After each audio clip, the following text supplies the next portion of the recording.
Welcome back to A Numbers Game with Gill Alexander.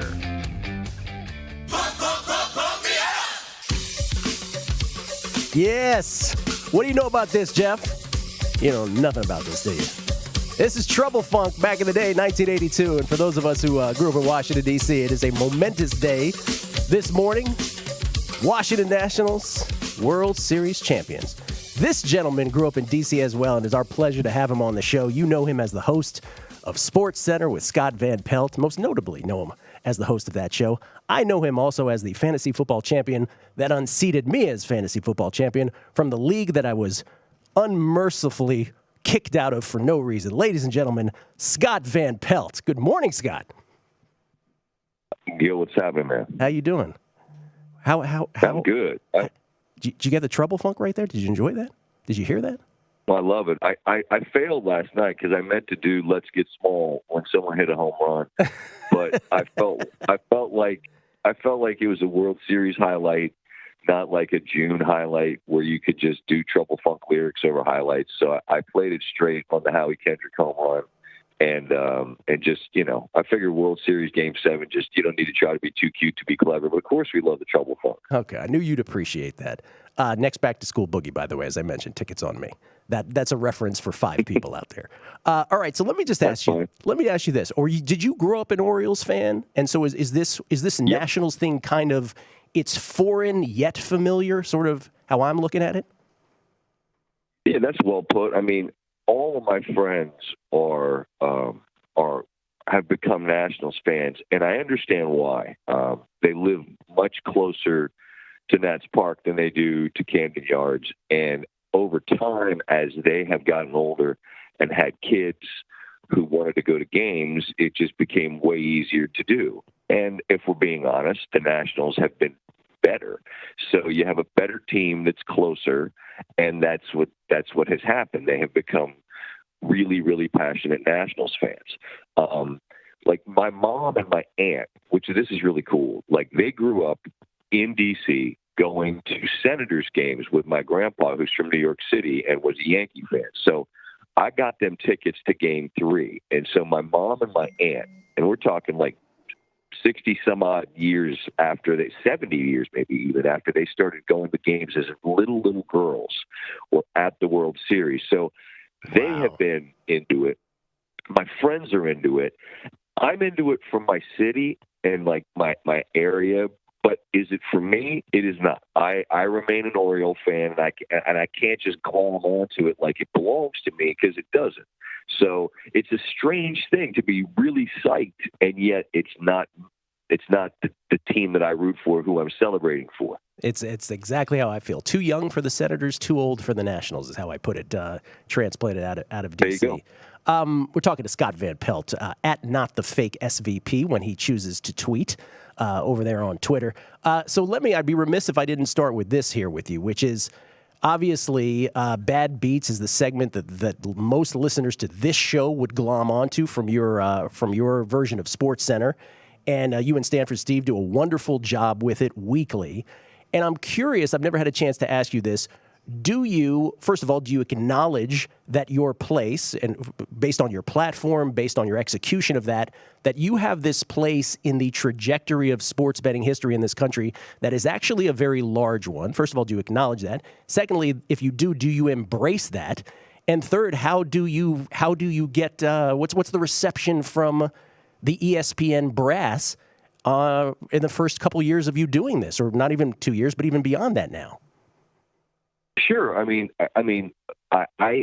when I told them I was going to do the show, I told them I was going to do this, and I didn't ask as much as I just said, "Hey, I just want you guys to know I'm doing it," because we're in the content business, and this is great content. And it was before things had I mean, it was before the Supreme Court ruling, it was before all the states had legalized gambling, and so to a degree, it's like bootleg content, you know. It was like we were talking about something that really wasn't legal many places. But my point to them was, listen, we can be adults and acknowledge that people are doing it, and there will be a lot of folks that with whom this will resonate. And to their credit, they let me do it. And they never pushed back. But like when it comes to yeah, a lot of people have acknowledged that they enjoy it. But, I mean, it's just, Gil, because everybody that ever had a five-timer in a game has lost horribly and can relate. So, like, I didn't invent the idea of it. I just had a platform and a place where I could do it. And I think what maybe was different was that I was going to do it from the perspective of someone who's had five-timer on a game, right? Who's lost badly, who has lost more than he had at times, who made bad decisions based on being in this space for real. And so it was authentic to me. I think that's what helped me connect to the people who bet. And so it's been something that's been really, really popular. And, between that and, when there's like a moose or a bad beat on a given night, we'll do that. We'll reference the spread.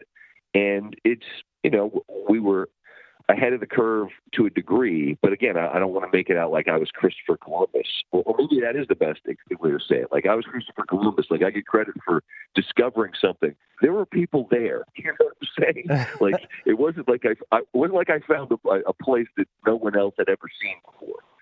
Yes. Well, on the one hand, that is honest. It's humble, but I think there is some truth to the fact that at least you took advantage of it, right? And I'm not so sure someone else in your position, because as you said, it was authentic to you. It may not have been authentic to someone else. So I think for that you deserve credit for at least taking advantage of that, for sure.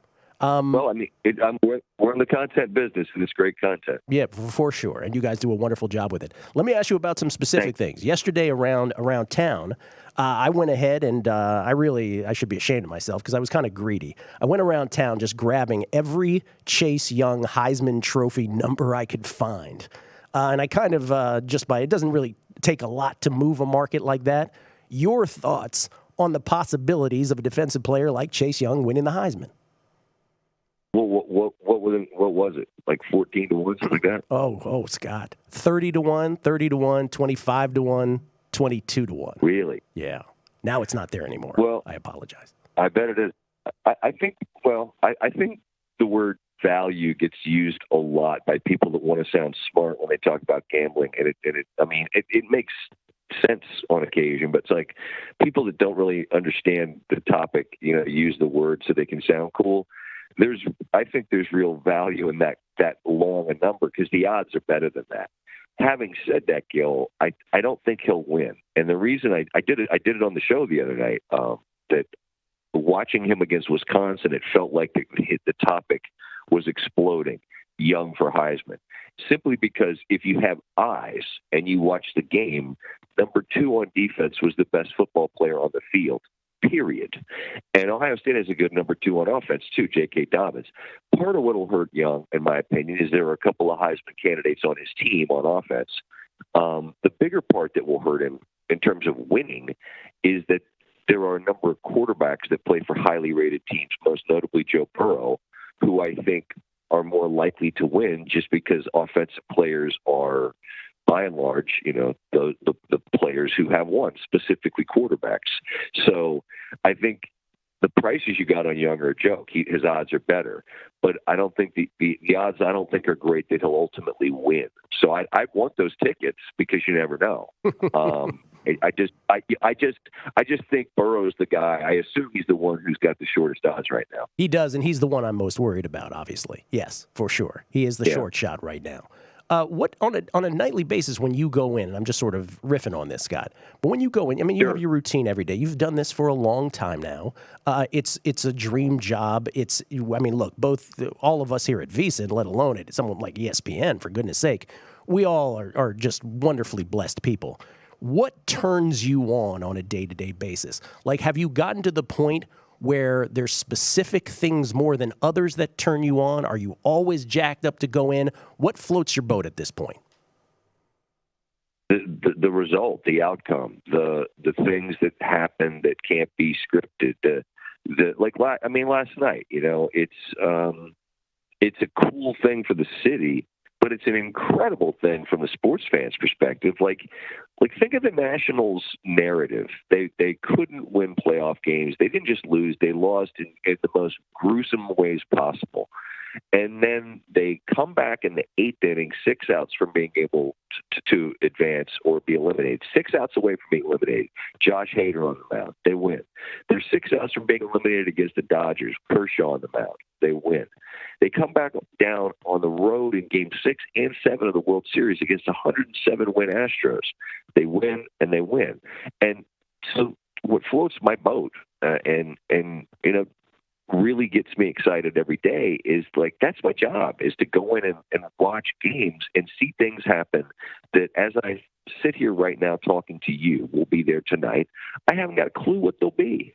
And, whether it's Embiid and Karl Anthony Towns getting into a kind of silly kind of fight, which spills into social media because that's the space we're in now. Like those types of things, those storylines, the nonsense, the seeds that get planted there that you'll be keeping an eye on all year. These are the things that are interesting to me. And I think the thing about jobs, and I've had other jobs. Like before I got into this, I had sales jobs. I was terrible at all of them because they didn't interest me. And that's where we're really blessed, you and me, Gill, is that this stuff interests you and it interests me. Mm-hmm. So I'm going to go in tonight and I'm going to watch games and then I'm going to talk about them. And are there days when the games are more interesting? Absolutely. But even on days when there's not a lot, I'm still not on the phone cold calling somebody, sitting in a cube thinking, I suck at this.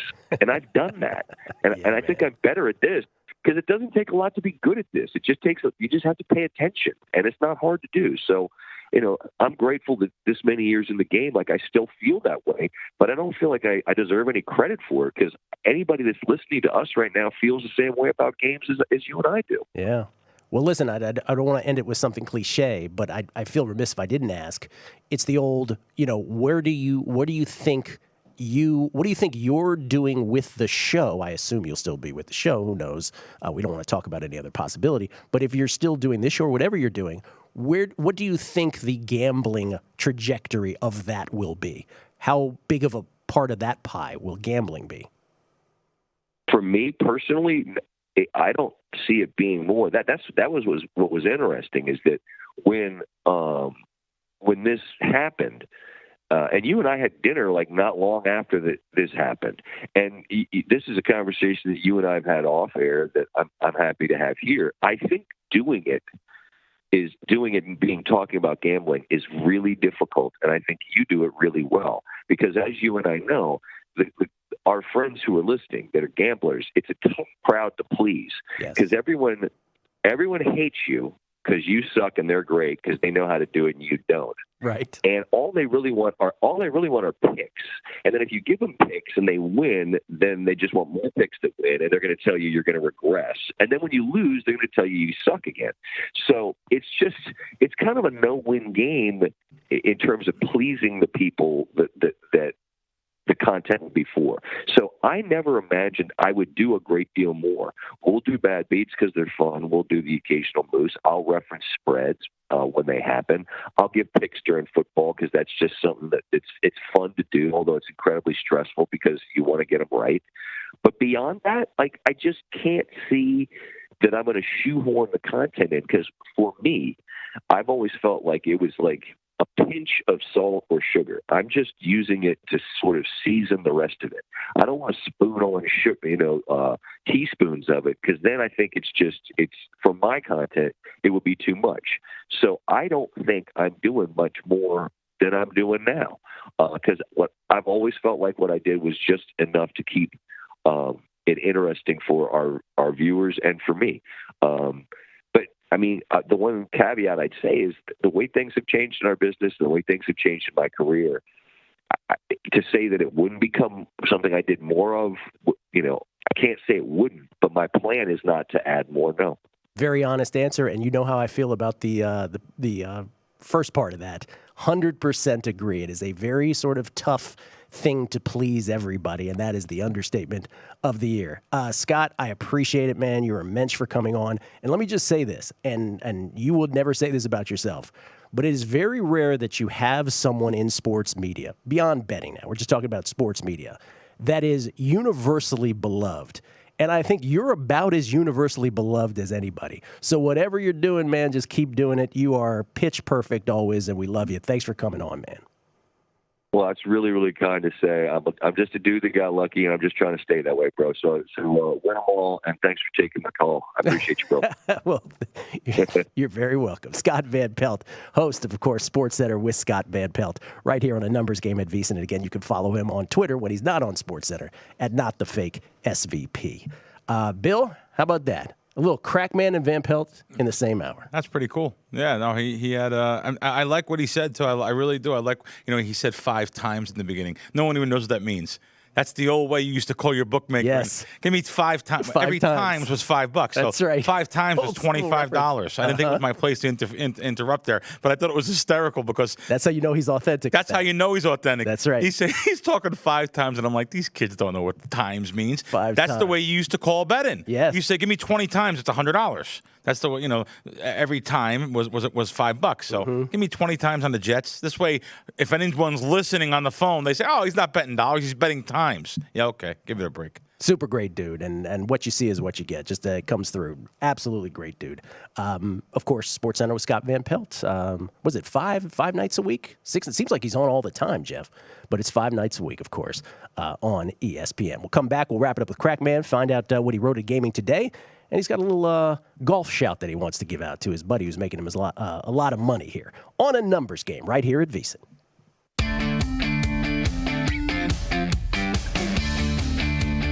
Keep it right here for more of A Numbers Game with Gill Alexander.